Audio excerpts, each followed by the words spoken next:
So if you're telling yourself dating and relationships is a waste of time, I want to tell you that I completely agree with you. Like, dating is like the worst way to spend your time, because let's face it, 99% of the men out there are wrong for you.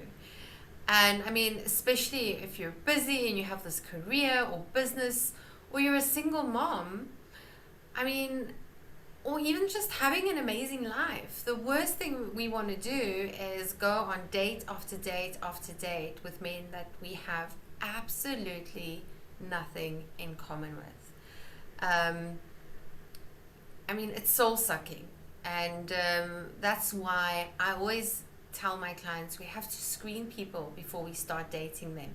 Because there's a difference between finding someone to date and then actually dating them. And there's a step in between that we're missing, where we have to get really good at screening. Now, the way we screen is by creating some really interesting, fun questions, right? Because you don't want to sound like you're ticking off this box or these boxes on a list and sort of making sure that he's got a job, he's reliable and emotionally available. We don't want to do that.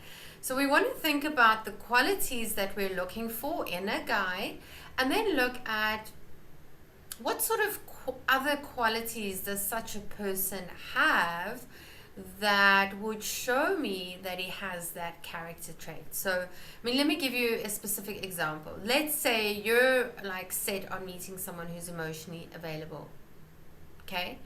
So, what are the traits of someone who's emotionally available? Well, they would be quite communicative. They would talk about hard things, right? They would talk about things. They'd be emotionally available to talk about things. So you can ask something in the line of, tell me about the last really meaningful conversation that you had.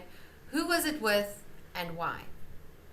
Can you see how that question would just open up like a whole can of worms, right? In terms of who he is, who he talks to, what does he not mind talking about? And the wrong person would answer that question not in the correct way. Okay, so let's say, another example for emotionally unavailable is emotionally unavailable people don't want to talk when things get hard, right? So you can ask him, how would you typically deal with a situation if you got into an argument with someone? Would you talk it out, or would you rather just do something fun together, and why? Okay, again, it just opens up this conversation that can be a really rich and a conversation that can give you so much information about someone, rather than saying, are you emotionally available? Because that wouldn't work either way. But if you want to know how to make sure that you get to quality men so that you can start screening them, I have an amazing event this Monday. It's a workshop, it's an hour long, and it's just about helping you get to quality men online.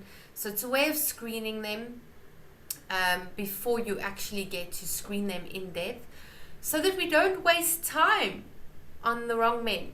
So follow the link. I will see you there.